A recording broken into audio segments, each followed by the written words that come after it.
Hey everyone, before we get started in today's stories, I need to mention a few things. Some of the stories today are pretty dark. I highly advise you to check out the timestamps so you know which stories to avoid in case you don't want to hear them.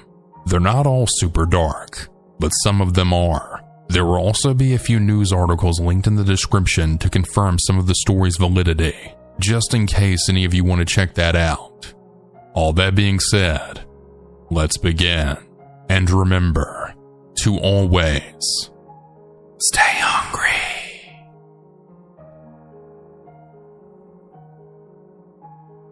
I used to reside in Las Vegas. I've moved out of state since. Currently, I'm in Washington State. When this took place, I lived right outside of Seattle, maybe half an hour away at most in a smaller city known as Everett. And honestly, it's not as nice a place as it used to be. Washington, for whatever reason, has rather unnecessary high rent. My family and I were living in a small apartment for nearly $1,500 a month, so you'd expect we'd be living somewhere pretty nice, right? Of course not. The interior itself wasn't bad, but it was very small for the three of us to squeeze into. We made it work, of course, though there were negatives such as sharing a bathroom, but it wasn't nearly as bad as having the entirety of the grass hill in front of the apartment door littered with cigarettes and using epidermic needles. By this time, we had a security system installed, including an interior camera, so we had no issues with break-ins. However, my car was constantly being broken into. There wasn't ever really anything to take though. I mean, once they stole sunglasses. In another instance, they pried the gas lid open and attempted to funnel out gas. I don't know how well that worked out for them though. Living there was pretty crappy. Our roommate and I even ended up being followed around by some junkie asking for a pipe, all while grocery shopping across the street from our apartment. The area definitely wasn't ideal. The apartment complex was pretty quiet though. Just be careful outside, I suppose. The neighbors directly above us had quite a few small children always running around, and their parents spent a lot of time on the balcony flicking the remains of their cigarettes onto the lawn out front. Obnoxious, but what could you do? Then the neighbors directly next to us had a no smoking sign bolted to their door. This was because they were an elderly couple, easily in their 60s or 70s, and the wife was handicapped and constantly hooked to an oxygen tank. Their middle-aged son seemed to live with them as well, and also took part in littering the lawn. I had spoken briefly to them, mainly them warning me about leaving my bike on the balcony, because apparently someone had stolen the wife's 150-pound mobility scooter after they briefly left it by their front door. I'd seen the son out by himself at night mostly, chain smoking and listening to the Walkman pinned to his side. We made some small talk once or twice while we both happened to be smoking outside, but I didn't make it a habit. He gave off some odd vibes. I ended up enrolling into a trade school which happened to be out of state in Oregon, Astoria, Oregon specifically. It was a very small town, only really known for being the filming area for both The Goonies and Kindergarten Cop. It was roughly 4 hours from Seattle, so I wasn't exactly close to home. The first few weeks went very smoothly. I did, however, end up receiving a call from my mom one night. The police had shown up at her apartment door, demanding the information of our elderly neighbors, but she couldn't help them, of course. We'd never really been more than friendly with them. We had also noticed that their truck hadn't been parked out front lately. It sort of just seems to have disappeared. Not much later, an instructor of mine came to class with a newspaper clipping about a missing girl, read the article to us, and moved on. About a week after this, I was out in town with a partner at the time, and I had received another call from my mother. She explained to me that the police had showed up again, this time at the neighbor's apartment. Their truck still hadn't returned either. She did, however, end up seeing the elderly man the day after work. Of course, she asked him what was happening, and he explained everything. The missing girl my instructor had brought up before class, his son ended up being responsible for. There was a young girl, either 14 or 15 in California, who their son had been chatting with online. Essentially, he was catfishing her. He portrayed some 18-year-old man as his online persona, keeping in mind he was nearly in his early 50s. They'd been talking for quite some time. and with her teenage angst and all, ended up getting into a fight with her parents. So she decided to pack her things and run away with them. He took his parents' truck out to California and picked her up. She was then held captive in his truck for the next several days. He took the battery out of her cell phone so she couldn't be tracked. They ended up driving from California all the way to Astoria, Oregon, for whatever freaking reason. After he decided he was done with her, he had parked the car at the only McDonald's in town and just left her there. She managed to get out of the car and explained it to all whoever happened to be working at the register. The police were called and her parents immediately drove up to get her. And to add even more salt to the wound, his wife and kids all found out about this via the local news. Turns out his name is Russell Deviney, and he's been charged with kidnapping, rape, unlawful sexual penetration, sodomy, sex abuse of a child, and coercion. Pretty damn odd that we ended up in the same small towns not just once but twice. I've since completed school, and my family and I have once again moved.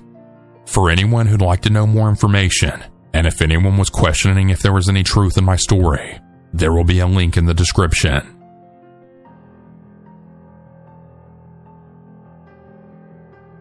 My best friend and I are both from London, but her family on her dad's side is from Ireland, so she goes there every summer for the entire summer. Last summer, I went to go stay with her for 2 weeks at her granddad's house. Her granddad lives in rural Ireland, like rural. The town is at least a 40-minute drive away, and his house is the only building within the area. It backs into a massive forest and faces onto a lake. It's really quite beautiful, but that's beyond the point. My best friend's granddad, brother, aunt, and dad were going to the pub one evening. They invited us, which was of course a tempting offer, but we declined as we were excited at the prospect of having the house to ourselves. Something that doesn't happen a lot given we are teenagers, so we decided to have a chill evening inside and basically play house. Of course, if you've been to Ireland, you know that a quick pint is anything but quick, and her family had been gone for some time by this point. About a few hours, I'd say, when it was then approaching 10 p.m. We were watching a movie in her living room when we had heard a knock on the door. We reckoned maybe it was her family who had forgotten their key, so we went to answer. Her granddad's front door led into the conservatory, which then led to the actual front door of the house. So we made it to the conservatory door expecting her family, but instead there was some man at the door. Slightly confused, we kinda just looked at him, waiting for him to say something, during which I had time to take in his appearance. There was something off about him, to say the least. He looked insane, bizarrely alert, and yet slightly scary. I can't quite explain it, but if you know, you know. He said that his car had broken down and he needed to use the phone to call someone to pick him up. I looked out, but I couldn't see a car at all, and said something to the effect of, "Where's your car?" He responded by explaining that he had broken down about 30 minutes down the road and had walked until he found a house. Given that, as I explained prior, my friend's granddad lived in a fairly remote area, this was plausible. With slight hesitation, my friend passed him her phone and said he could call who he needed to call and wait on the doorstep. He didn't accept the offer, however. Instead, he just kind of ignored it and started asking if there were any adults or parents in the house. I wanted to give him the benefit of the doubt and assume he was asking this as maybe he felt more comfortable sharing his predicament with adults rather than two teenage girls. We didn't really know if we should tell him if we were alone or not, because we would usually know better than that. But given the situation, we explained they were out but may be back soon. He started to look past us and into the house, and then he began insisting we let him in the house as he wanted to use the landline. At this point, we were more than suspicious, because if he wanted to call someone, why not just use my friend's phone?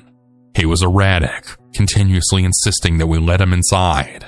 At that point, my friend said he could either use our mobile or leave, but beyond that, there was nothing more we could do for him.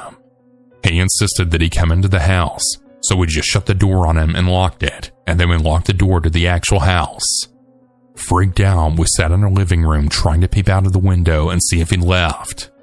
He lingered for a bit looking into the windows, maybe looking for a way in, but then we saw him leave, though we couldn't make out which direction he went in. We were scared as hell. To add fuel to the fire, my friend explained that the nearby town was pretty small, and everyone in the area pretty much knew each other. She had never seen him before in her life, which really scared her as she was pretty much acquainted with most of the town by now.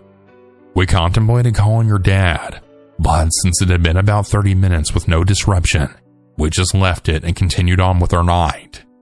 Later on, her dog was getting restless and her family was still out, so we let her into the back garden. After about 5 minutes, we had heard her barking, but it was too dark to see what she was barking at. So we put it down to it more than likely just being a goat, because that was usually the case. We then called her in and went about our night. We realized that her family probably wouldn't be back until the early hours, and instead of waiting for them, we decided to head up to bed. I went into the kitchen, which is at the back of the house, to go get us some water, when I had heard someone shaking the handle of the back door trying to get in. The thing is, it's a really old house, so I didn't exactly put all my faith in the door holding up against the weight of what I suspected to be a grown man. I screamed bloody murder and my friend ran down the stairs. At this point, he was banging on the door like his life depended on it, and I swear to God, I felt my heart fall out of my butthole. My friend shouted back that she was going to call the police, which was a lie as she had taken our phones upstairs, but she thought it may deter him. Luckily, this actually seemed to scare him off. He stopped banging. We heard his footsteps move further and further away until we couldn't hear them anymore. We were literally frozen in fear and couldn't even speak to each other. Then we heard the front door open, and we pretty much thought that was it for us. On instinct, my friend grabbed a knife and we hid in the pantry. You can only imagine our relief when we heard her dad call out for us saying that we're back. We were absolutely dazed, and I'm sure they could tell, so we frantically asked them, "Did you all happen to see a car on your way here? A broken down car?" They responded that they didn't, and I swear to God I could have crapped myself right then and there.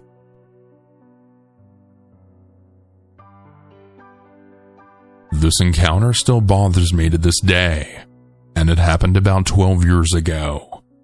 It was the middle of winter, and me and my best friend, I'll call her Claire, wanted to walk to Dunkin' Donuts for a hot chocolate. At the end of my road is a walking bridge to cross the river.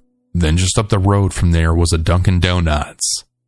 When we crossed the bridge, this man, mid-40ish we figured, was behind us, and he commented on the weather. It was windy and cold, and then he asked us how old we were. We were 15, but for some reason I automatically said 16. Not sure why, but I doubt it would have made much difference. He went on to say, "Oh, too young, and then walked off in the opposite direction. We were a bit creeped out, but kinda didn't think anything of it since he went the other way. We made it to the Dunkin' Donuts and hadn't given the incident another thought until we looked out the window and saw the guy walking up the street. He must have doubled back without us realizing, because he was walking in the other direction. Mind you, at this point it's dark out, and we still have to walk back that way to get home. We notice him go down a side street, and we walk up the main road to the bridge, but the side street is parallel to us, so he can still see us. We get to the bridge and look over our shoulder, and he's running up to catch up to us. Then a man came toward us on the bridge and just looked at us and laughed, but then kept walking. We quickly weigh our options. Run to my house that's on the other end of the road with no streetlights for the first half, or run to the store not far from the bridge. Luckily, Claire was the smart one and chose the second option. All I wanted to do was get home ASAP, so I wanted option 1. At this point we're running, but the creepy guy catches up and asks if we would like some company. Obviously we say no and then book it into the shop. The employees are a bit confused as to why we're doubled over trying to catch our breaths. We tell them we're being followed, and an older lady grabs a broom and goes outside to look for him. No joke. I call my mom to pick us up and explain what happened. And what does she do? She walks down with the dogs to get us. The 15-year-old me was so pissed off, and the 27-year-old me is still miffed about it. Not a very interesting story, but the what ifs still bother me every time I remember it, especially the guy who laughed at us. If he had sinister intentions, we would have been cornered.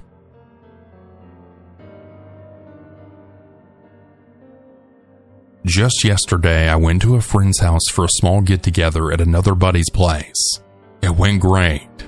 We laughed a lot, had fun, and then I left around 9 p.m. I had ridden my bike there from home, but when it was time to leave, I realized my phone was dead. No GPS, no flashlight, just me and my bike in the dark. I started zigzagging through the familiar streets trying to find my way home. At one point, I stopped at a crosswalk to catch my breath. That's when I noticed someone behind a tree, wearing a blue hoodie. He raised his arm and waved at me.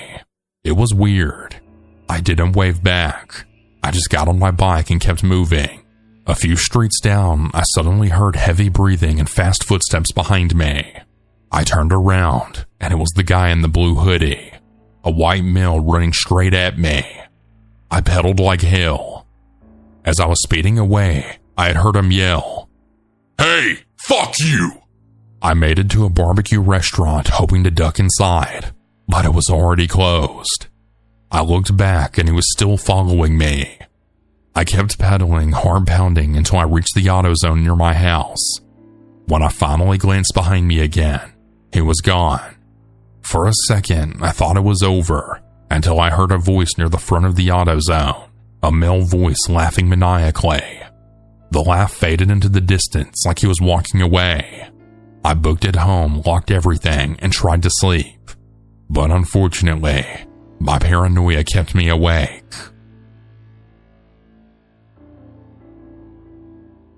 On a summer day in 2019, I was patrolling on a side road on the highway in Seminole County, Florida. I had pulled over a black SUV because I saw that the car's windows were extremely tinted. I got out of my cop car and walked over to the SUV. It was a black man and he had rolled down his window about a quarter. I had told him to lower his window down a bit more and he listened. I introduced myself and I told him the reason on why I pulled him over was because his windows were way too dark. He was still listening to me.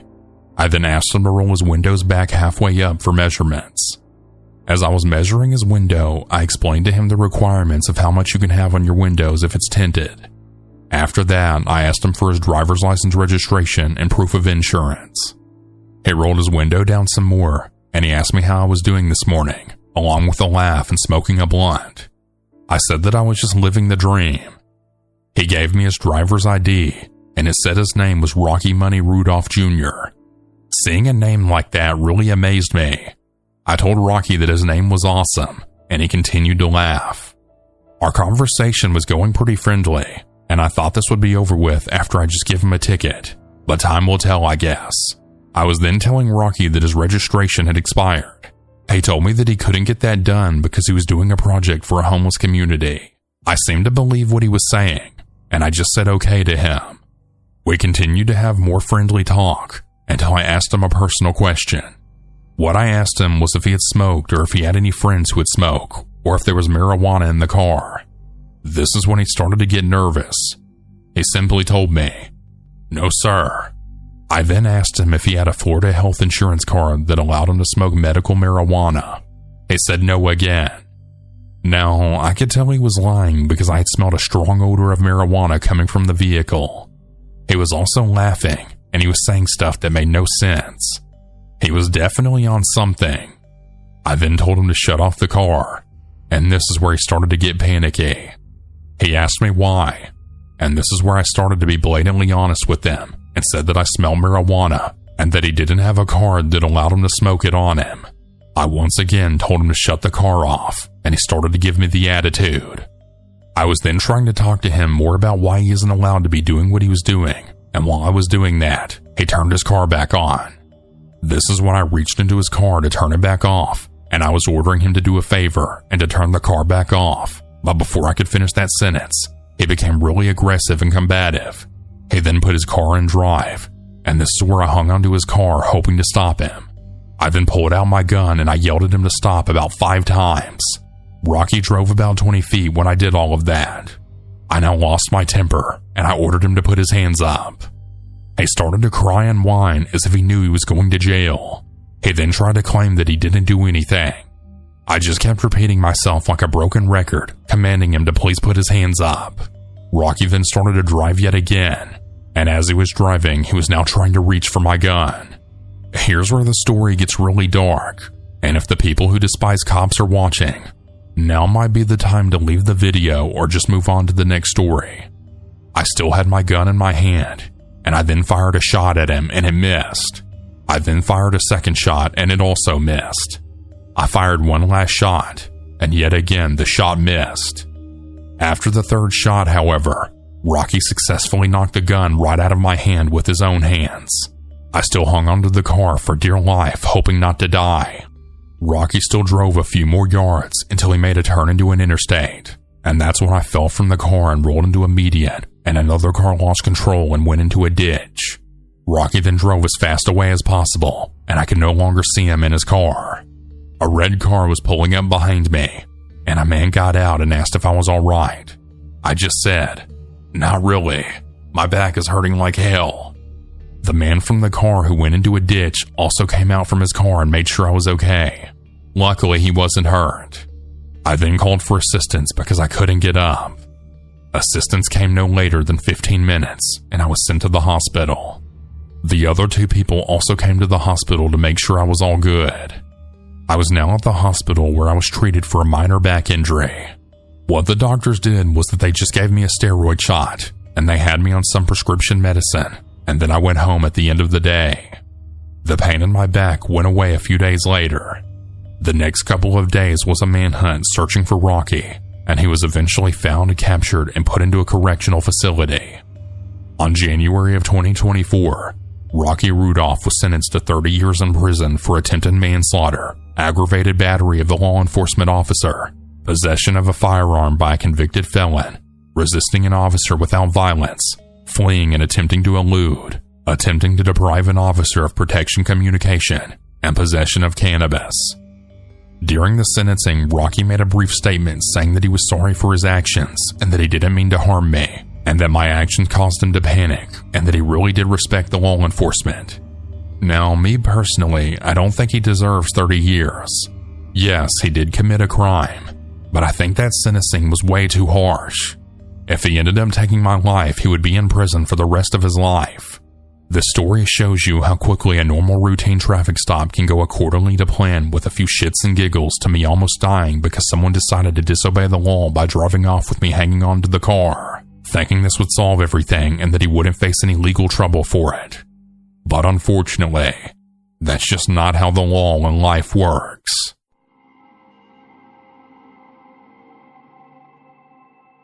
Two years ago, on a night in February in Larimer County, Colorado, I was driving to a nightclub and was going to meet up with some of my guy friends to party because Saturday nights are always for the boys. We would do this about every Saturday unless one of us was busy that night. I had fun every time I went, but to be honest, I would sometimes feel pressured to go. That Saturday, I stayed most of the daytime at my grandparents' house, which wasn't too far away from where I lived. After I finished staying there, I went home, and when I got home, I showered and then got dressed in nicer clothes. After that, I got dressed and then walked out of the door and got in my car. What I didn't know is that it would be my last time ever driving a car. The nearest highway from my house is only 5 minutes away. About 15 to 20 minutes on the highway while I was driving the 70 miles per hour section, I saw a police car facing the opposite way on the left lane from where I was driving. My initial thought was that he was looking to give people some tickets if they were going way above the speed limit, and I wish that was my thought, but it wasn't. I didn't see what was on the ground since I was driving an SUV. I kept driving, and then all of a sudden I had felt the car hit something really heavy. I then realized that I had ran over a person. The car then started to slow down and I started to put it in brake. I then moved to the side and put on my hazards. When I got to the side, I completely stopped the car, and right there I started to have a mental breakdown. I started screaming and crying that I might have actually killed someone, but not on purpose. I actually wanted to get out of my car or even drive back to see if this person was alright, but that would be impossible to do because 1, I would be driving the wrong way, and 2, cars would be driving at nearly 80 miles per hour, and I didn't want to end up like that person. So my next option was to call the police and report to the station. I then called 911 and connected to an operator and said what just happened. And the operator said that they already knew because an officer was radioing what just happened. I then asked if I could meet them at the police station, and the operator told me sure.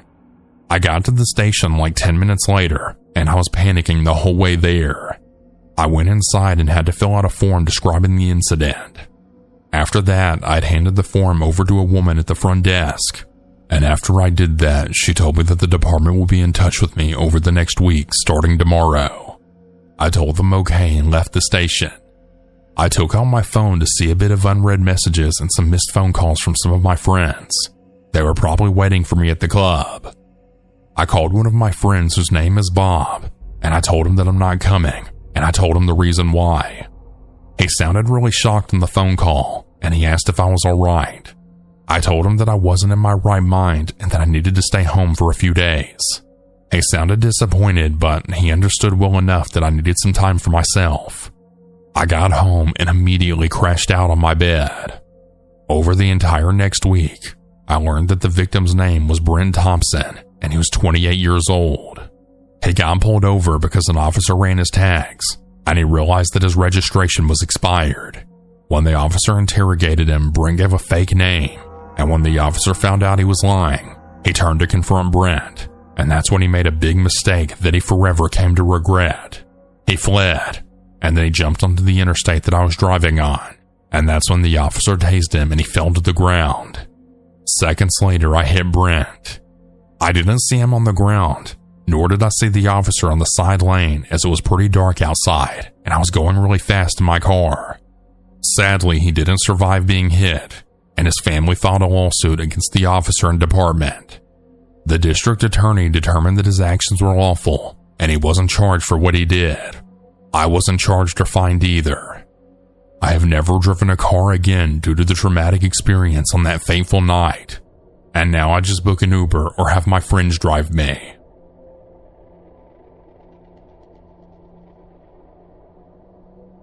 For most of my life, I've been working as a police officer in Montana. I still work as one to this day. Some people think that being a police officer is very controversial. I've been called names on the job like pig, bastard, or racist. In 2020, it was very hard to be a police officer due to the Black Lives Matter movement riots, as well as the protesters having signs up that say ACAB, which stands for All Cops Are Bastards for those who didn't know. Now it's cooled down a lot. I never wanted to work as one, but it was pretty much my only option because I didn't want to go to college. It's not a matter of wanting to have this job. It's a matter of needing it. There were times where I wanted to quit, but one moment almost made me want to kill myself. One night in April of 2014, I pulled over a car because it was swerving around, and it gave me the impression that the driver was drunk, and it nearly hit the police car and almost took it off the roadway. I was not having it, and I was very pissed. So I got out of the police car and walked up to the driver's window while other officers stayed in the car. I saw that there were 4 people in the red sedan. I shouted at all of them to put their hands up. They obeyed, but the driver was shaking his hands as he had his hands up. I asked him who he was and why he was panicking. The driver said that his name was Richard. It took me a few seconds to realize that this guy was a guy named Richard Ramirez, who was a suspect in a robbery and shooting the previous night. I then dispatched for more backup. After I did this, I saw Richard reach for something in his pocket, so I pulled out my gun and commanded him to put his hands up or I'll shoot him. He took what I assumed was a gun out of his pocket, but before he revealed what it was, I fired shots at him and the bullets hit him. He was still conscious, but barely. I kept instructing everyone to put their hands up and to get on the ground. I then dispatched that the shots were fired. The other 2 people in the vehicle got out of the car, got on the ground, and then put their hands behind their back. They were then placed in handcuffs and were put in the police car. A few minutes later, backup arrived, and when they did arrive, I went to the driver's seat, only to see Richard out and not breathing. I dug into his pocket, and it didn't feel like a gun. I took out what was in his pocket, and I saw that it was only methamphetamine, which Richard was trying to conceal. This information caused me to break down in tears at another police car because I literally just took another person's life away from the earth. Another officer came to my side, and he had started to comfort me as I was still crying. Following this incident, Richard's family filed a civil lawsuit against me for his death, and they claimed that shooting him was an excessive use of force. But after the trial took place, the judge had cleared me of all charges. I would also sometimes receive death threats from people on the internet from what I did, but I just ignored them. Nobody who I worked with at the police department had ever held a grudge against me. I was able to live a normal life again after this, but that very night will always bite me in the ass.